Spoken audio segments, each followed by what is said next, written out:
Ano ho, ay nung makita ari po inutusan si Jose, naglakad, ang layo. Para tingnan ng mga kapatid, i-check. Tapos sabi kay Jose, ibalita. Sabi ni Jacob, ibalita mo sa akin kung anong kalagayan ng iyong kapatid. Nung makita siya, ayan, nakarin na ang ating kapatid na mapanaginipin. Ating patayin. Sisipin ho ninyo yun. Kapatid, yun po ay dahil sa inggit. So ito po yung mga example sa Bible na talagang nagpakita at nakontrol sila ng galit. Ang tanong paano ka namang hindi magagalit? Binibigyan ng reason. Katulad ng isang istorya na akin pong narinig, o nabasa, sabi nga, kahit may krus ka sa dibdib, ay nakaw, palagay ko magagalit. May krus sa dibdib, may kwintas. So, ibig sabihin, kahit daw may kwintas na may krus din hindi dahil doon, hindi ka na magagalit. No. Kaya may krus sa dibdib, yun po kwintas ang tinutukoy. Halimbawa, meron daw pong isang boy sa karinderya na laging sinasabihan ng amo na kapag iyang tangke ay naubusan, yung papalitan agad. Kasi nga, karinderya, nagluluto ng pangulam. Eto na, yung kusinero ay biglang, palitan ng tangke. Ay ngayon, hindi napalitan ng boy ang tangke. Ay nagluluto. Ay ang bilihan ng tangke malayo. Ayun pong may-ari ng karinderya. Ay may nag-iintay na customer. Tapos ay nagluluto. Yung tangke ay naubusan. Kaya nga bumili ng tangke, dalaway, reserba.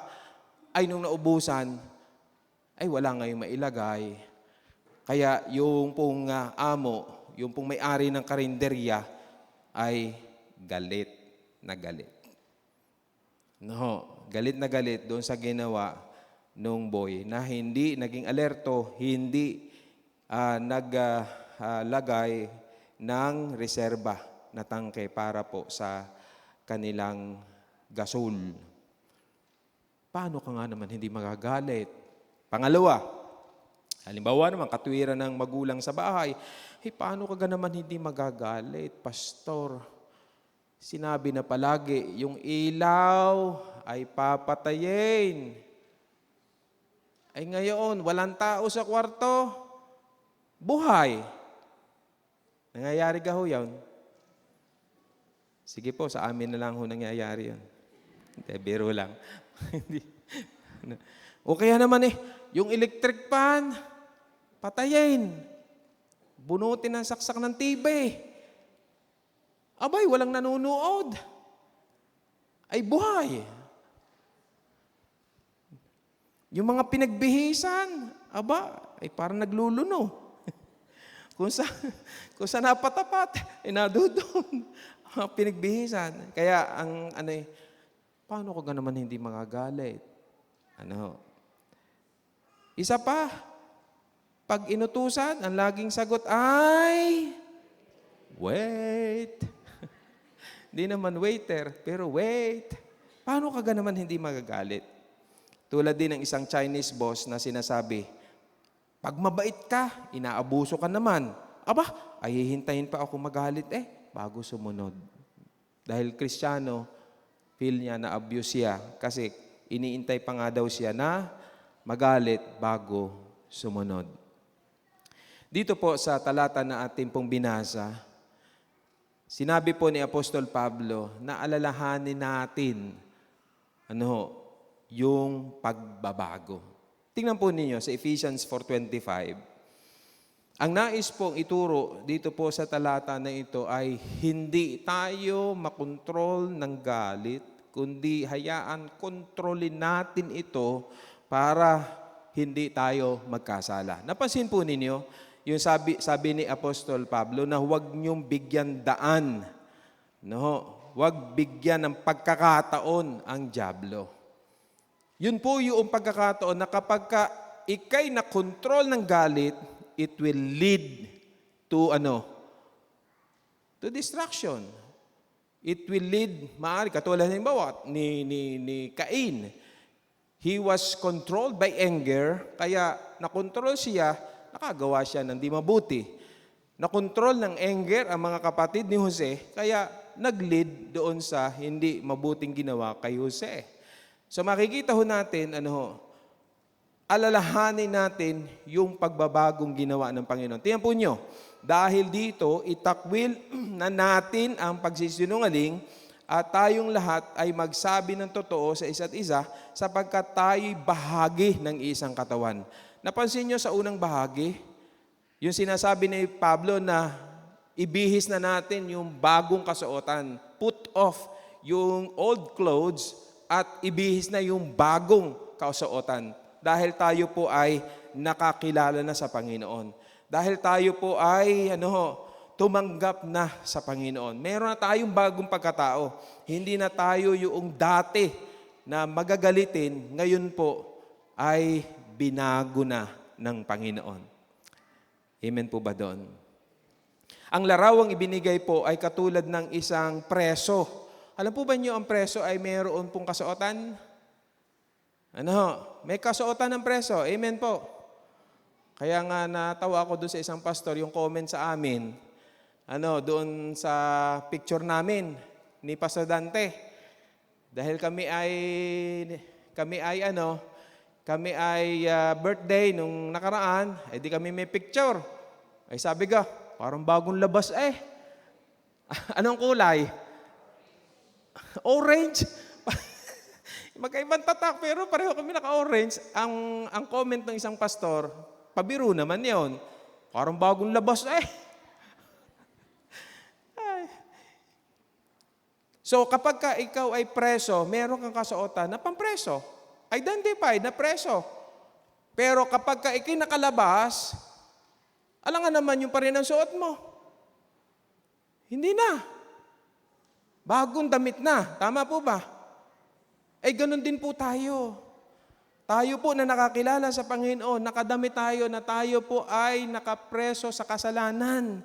Tayo po ay alipin ng kasalanan, nakabilibid sa kasalanan, napatungo sa kamatayan. Pero salamat, pinalaya tayo ng Panginoon.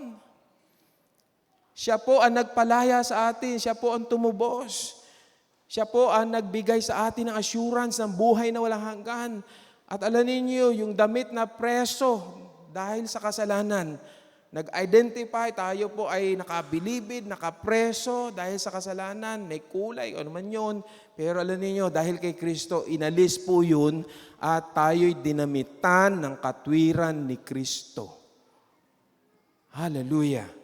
At yung damit ng katwiran ni Kristo, tayo po ay naging katanggap-tanggap na ngayon sa Panginoon at ito ang pasimula ng bagong buhay.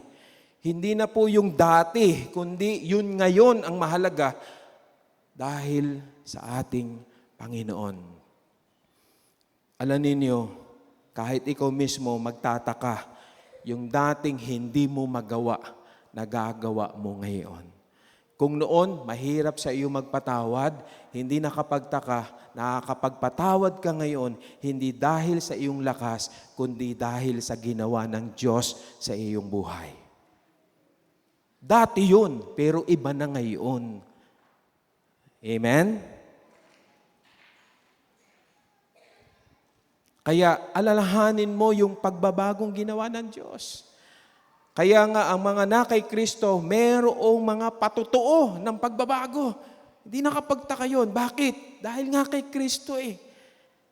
So hindi mahigpit ang simbahan dito at nakalagay letra por letra, bawal ito, bawal ganyan, bawal ganito.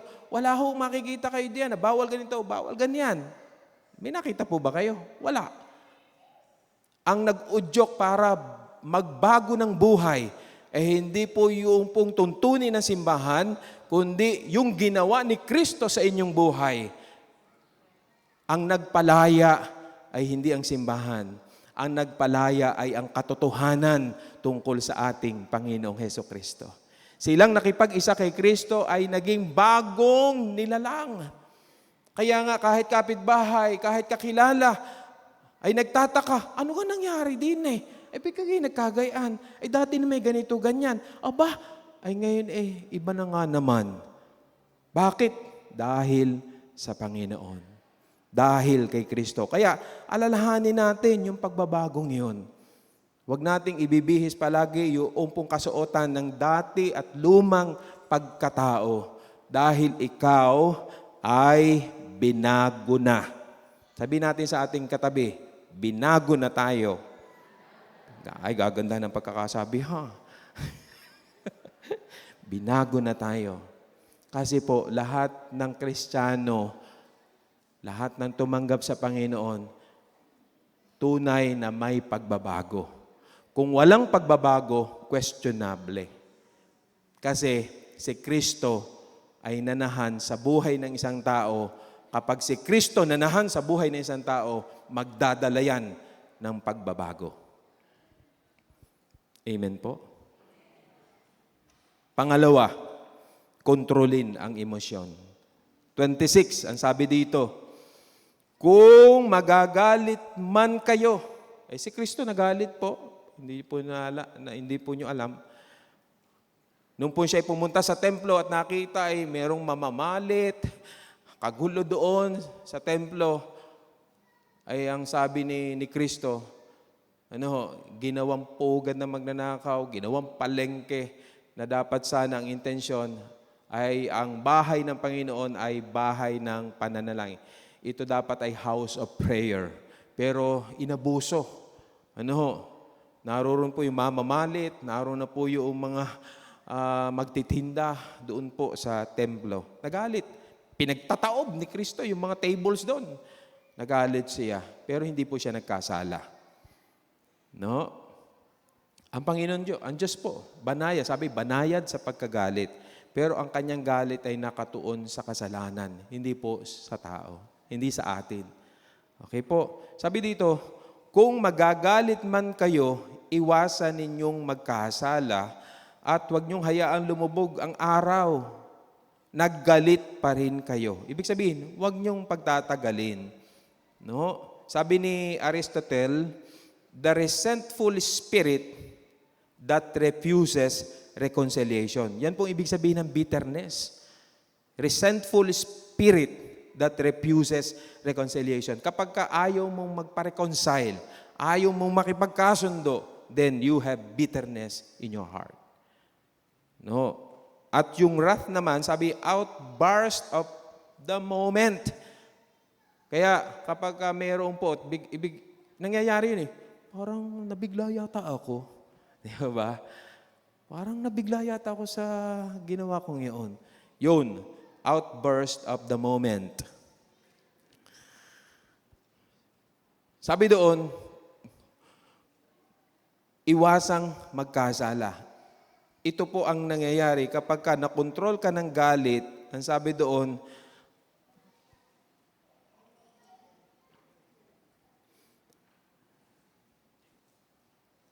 nagiging bunga nito ay siya ay nakakapanglait. Yun po. Binanggit po dito sa sumunod na mga talata.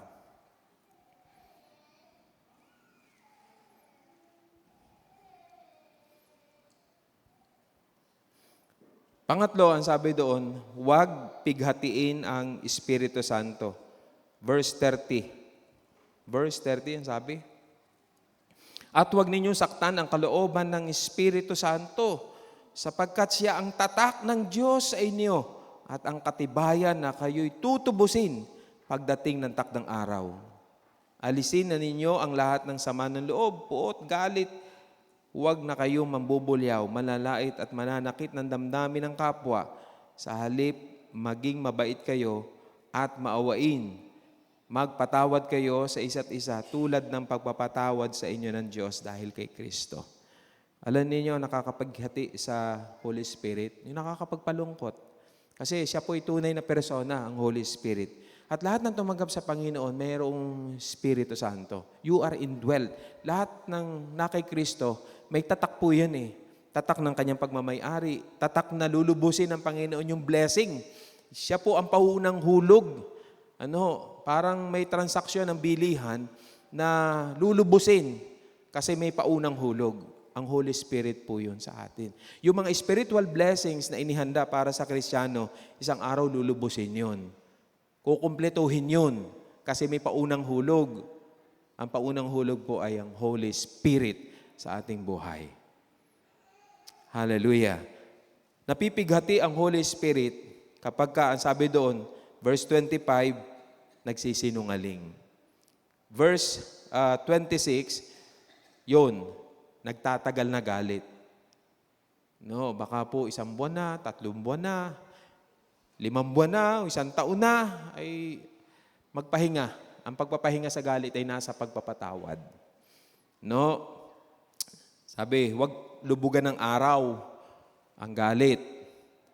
Kaya huwag na makikipagtalo. Pastor, paano kapag nagalit? Di huwag lubugan ng buwan. Ang ibig sabihin lang, hindi literal yun, huwag pagtagalin. Amen po? Pagmumura, ayan. Iwasan na po yung pagmumura, yung pagpuputo ko tsinta. Uy, puto ko tsinta eh. Hindi ho nagbebenta ng puto ko tsinta yun. Galing puto ko tsinta. Pagmumura. Ito, tinan nyo, magkakaklase po magkakauri. Sama ng loob. Ano ang ibig sabihin ng sama ng loob? Ako naman hindi galit ako lang may tampo. Yung gahon tampo at saka galit. Para magkaiba pa yun sa nagsalita. Ako naman hindi hindi naman ako galit, ako lang tampo. Hindi naman ako tampo, may sama naman ako ng loob. Hindi naman ako may sama ng loob. Alay, ako'y puot na puot. Masarap lang ang puot ay yung saging. Saging na puot.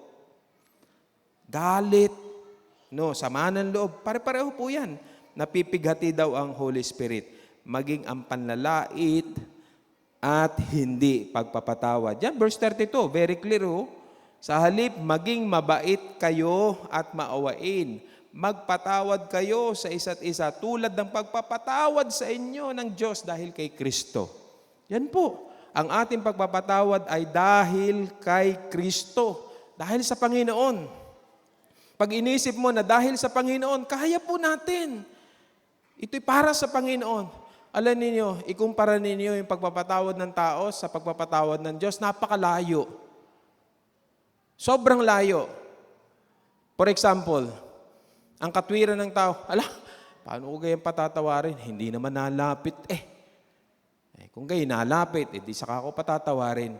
Alam niyo mga kapatid, kung inintay po ng Diyos na tayo lumapit, tayo po ay humanap sa Panginoon bago tayo patawarin, hindi ho tayo mapapatawad.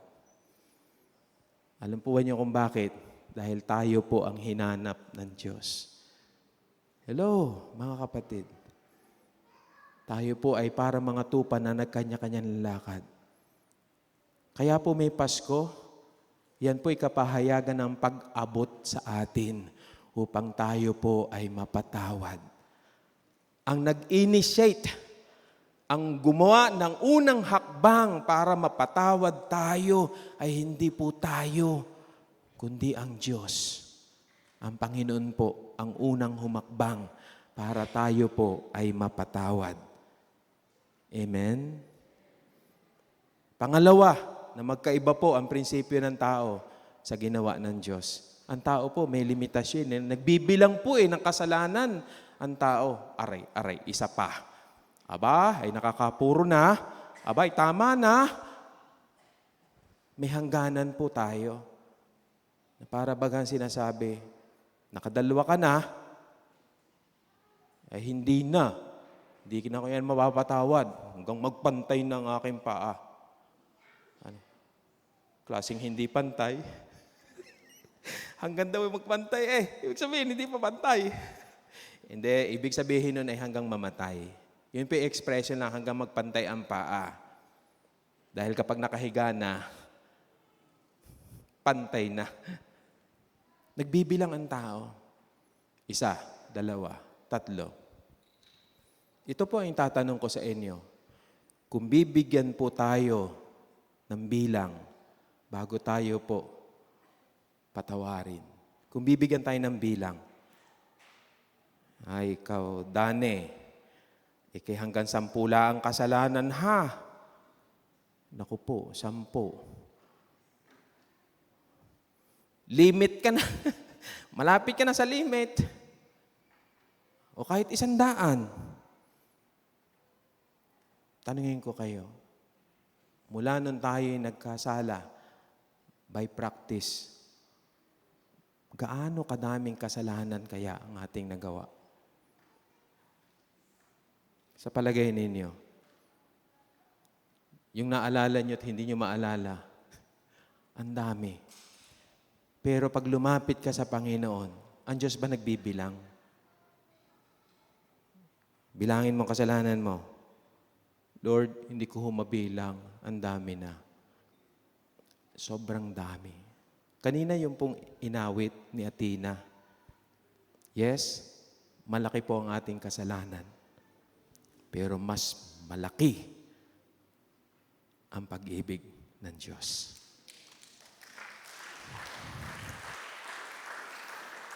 Nagbibilang tayo sa tao. Nakadalawa na yan, nakatatlo na yan. Hindi na yan papatawarin kasi nakatatlo na siya eh. Pero kung titingnan natin ang ating sarili sa harap ng Diyos, binilang ba ng Diyos ang ating kasalanan? Hindi, ang nakita niya sa atin yung kahabagan. Na sa tuwina na tayo lumalapit na totoo na humingi ng tawad, ang Panginoon sa kanyang pangako, pinapatawad niya tayo. Nililinis niya tayo. Binabago niya tayo. Kaya naman ang sabi dito, magpatawad tayo alang-alang kay Kristo. Alam niyo, kapag nadama ninyo yung masaganang pagpapatawad ng Diyos, yung pag-ibig ng Panginoon, kapag ka nakita ninyo yung inyong kinagagalitan, mahahabag kayo sa Kanya. Yes, nakagawa siya ng masama, nakagawa siya ng mali. Pero katulad ni Matthew Henry, ang kanyang pasasalamat, yes, nanakawan ako, salamat Panginoon, hindi ako ang nagnakaw. Tingnan po ninyo yun. Nakita niya yung mabuting bagay sa masamang nangyari sa kanya. Sabi niya, salamat. Ako ang nanakawan, hindi ako ang nagnakaw.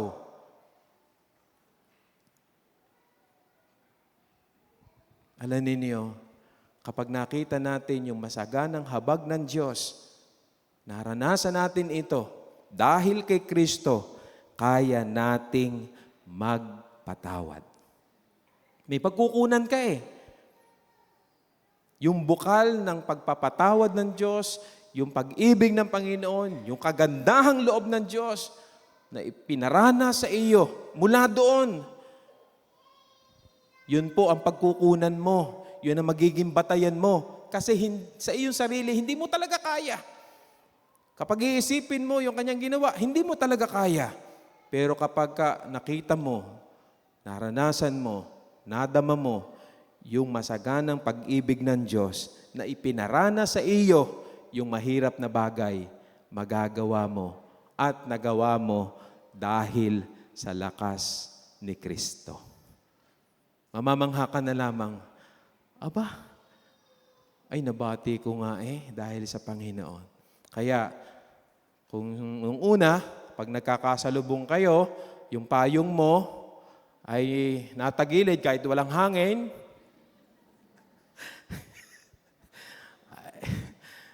alam ninyo, pag sa prayer pa lamang, gusto ko kayo pong i-encourage, turuan, na mahay sa iyong puso ang galit. Matagal. Simulan mong ipanalangin siya sa personal. Lord, i-bless mo po siya, tulungan mo po siya, pagpalain mo po siya. Hindi rin masaya ang kanyang buhay, dahil alam niya, may nagagalit sa kanya. Lord, abutin mo siya. Simulan mong ipag-pray siya. Pero kapag ang sinimulan mo ikwento ng masama laban sa kanya, na hindi niya alam, mahihiya kang humarap sa kanya kasi ang dami mong sinabi na laban sa kanya. Mahihiya kang humarap. Totoo po yun.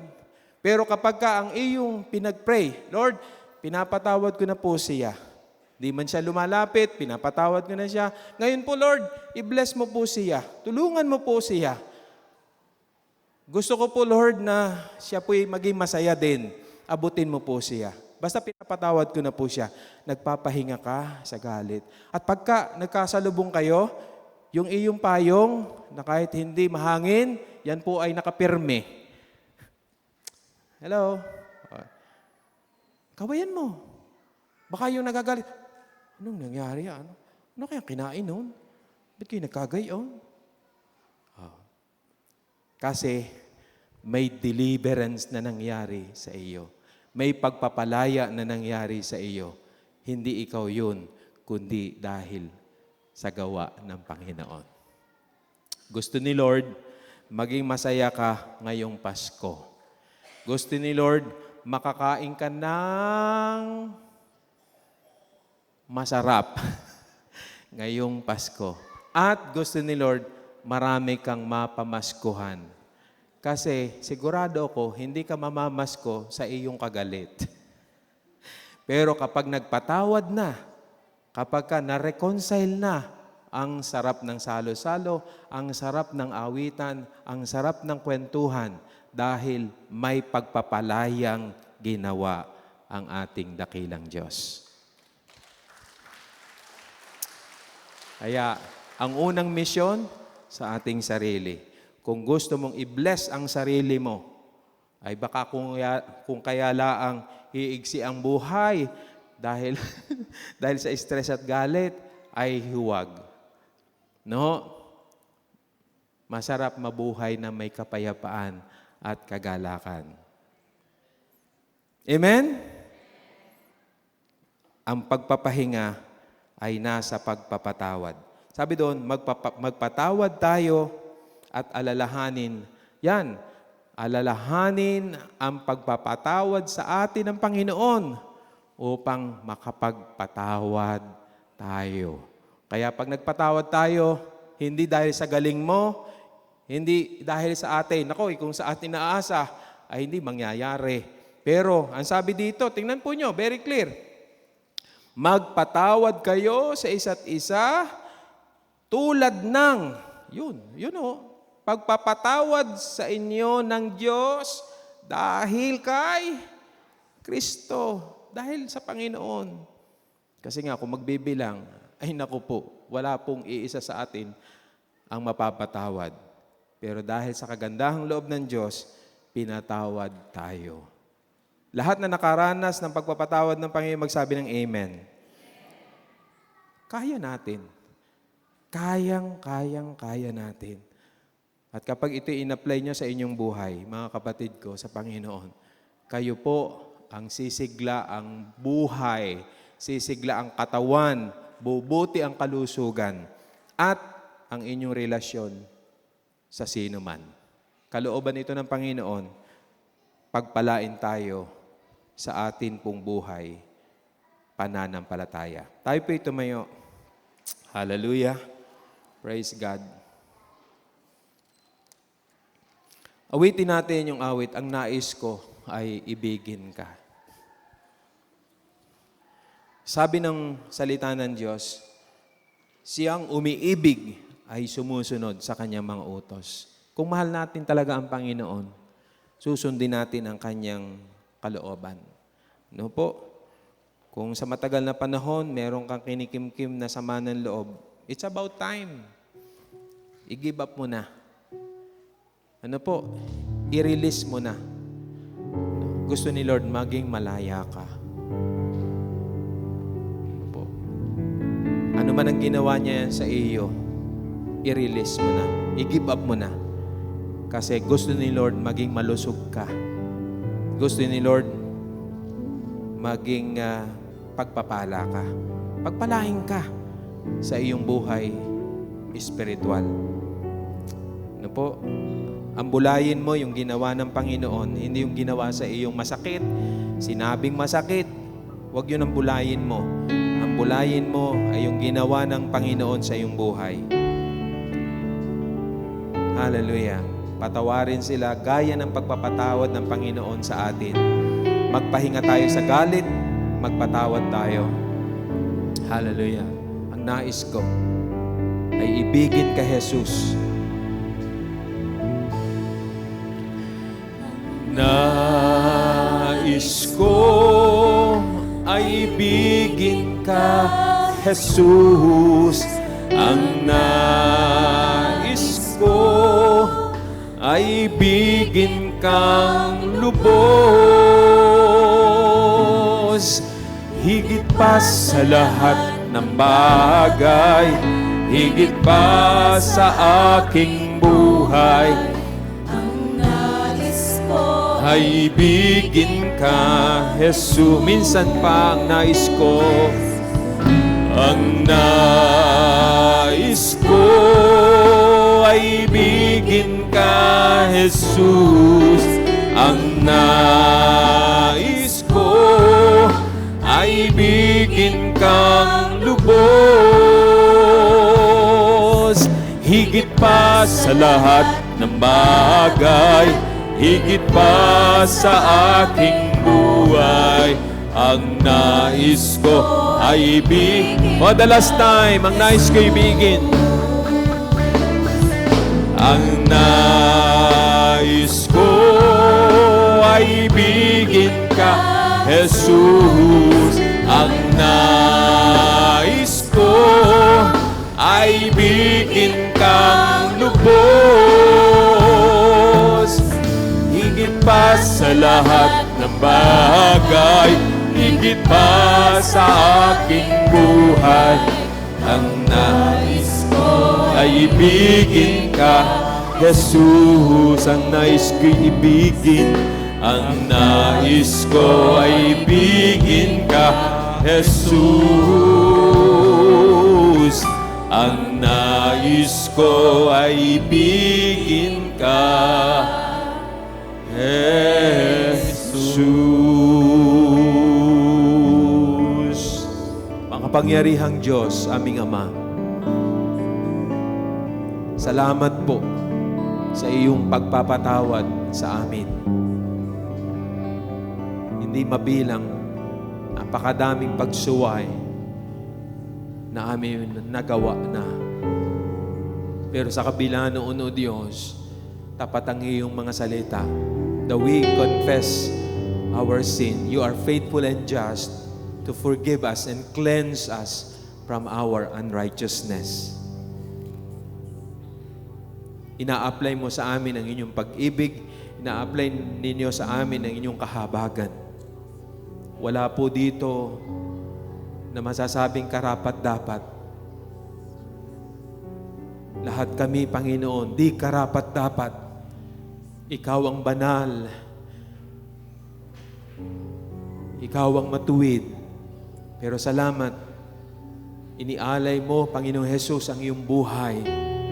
Tinubos mo kami, pinatawad mo kami. Yung consequence ng kasalanan namin, ng kamatayan, ikaw ang nagbata. Sinabi ng iyong salita, ipinataw sa inyo, Panginoong Jesus, ang parusa na dapat kami ang tatanggap. May consequence ang kasalanan. Pero binata mo po, Panginoon, ang kabayaran ng kasalanan na dapat kami. Lord, salamat po. Napakasagana ng inyong pag-ibig sa amin. Kaya naman dahil dito, bigyan mo ng lakas, ng kapangyarihan. Sila dito, di ko alam, baka buwan o taon na alipin ng puot, galit. Sa tuwing maalala niya, yung sinabi tungkol sa kanya, yung ginawa sa kanya. Ngayon, Panginoon, aking pong hinihiling sa iyong kagandahang loob na siya iyong palayain. Dito may sa loob ng tahanan o katrabaho, kakilala, kapitbahay. Lord, gusto mo siya ay maging masaya. Gusto mo siya ay pinalaya na. Gusto mo, Lord, makatulog siya ng payapa. Nais mo na siya po ay maging panatag sa kanyang paglilingkod. Ang kailangan niya ay kalayaan mula sa mapait na karanasan na nangyari sa kanya. Lord, idinadalangin ko sa oras na ito sa iyong kahabagan. Bigyan mo siya ng lakas at kapangyarihan na bitawan ang bitterness, i-give up ang puot, ang galit, at ang madama niya sa oras na ito, ang iyong mayamang pag-ibig na magawa niya yung mahirap na gawin, magsalita ng pagpapatawad. Salamat po. Kalooban mo ang kagalakan, kalooban mo ang kapayapaan, kalooban mo ang maayos na relasyon na sa oras na ito, O Diyos, kaya mong gawin ito sa kanyang buhay. Di po namin kaya sa aming sarili, kaya naman sa inyo po namin ito'y tinitiwala. Maraming salamat sa mensahe na nagpapaalala sa amin ng inyong kalooban na magpatawad kami alang-alang kay Kristo. Alang-alang sa Panginoon na unang nagpatawad sa amin. Maraming salamat po.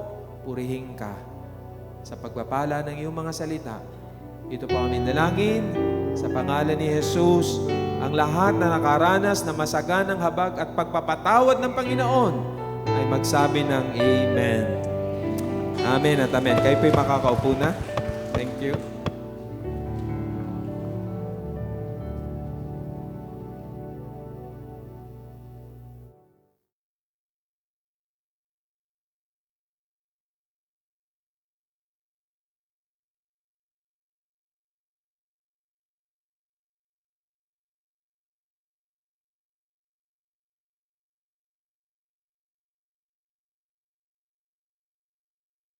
Purihin ang Panginoon.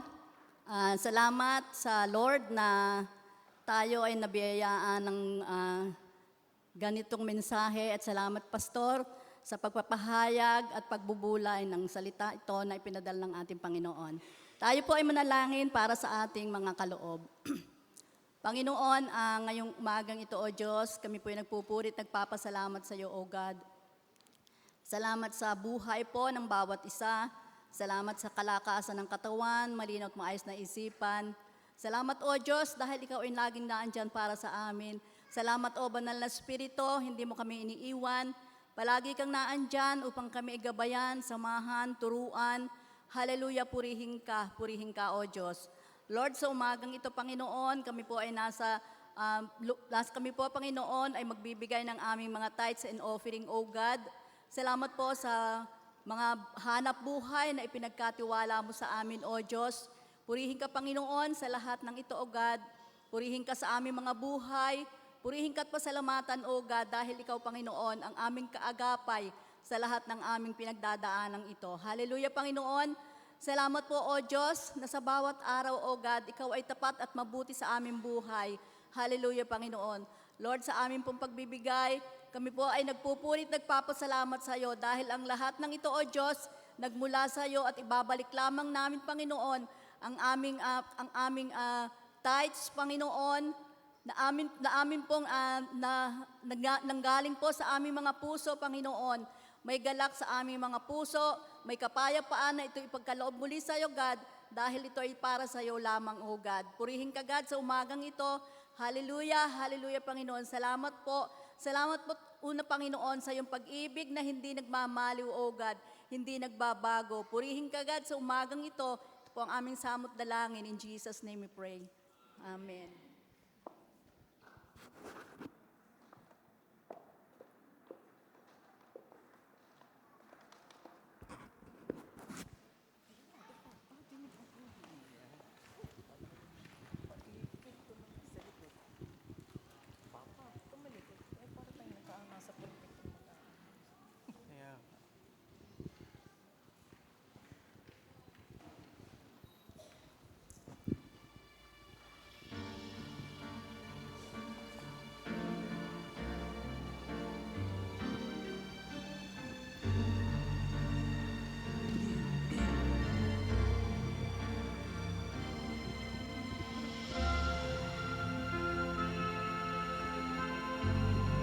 Guys, daw tayo ba?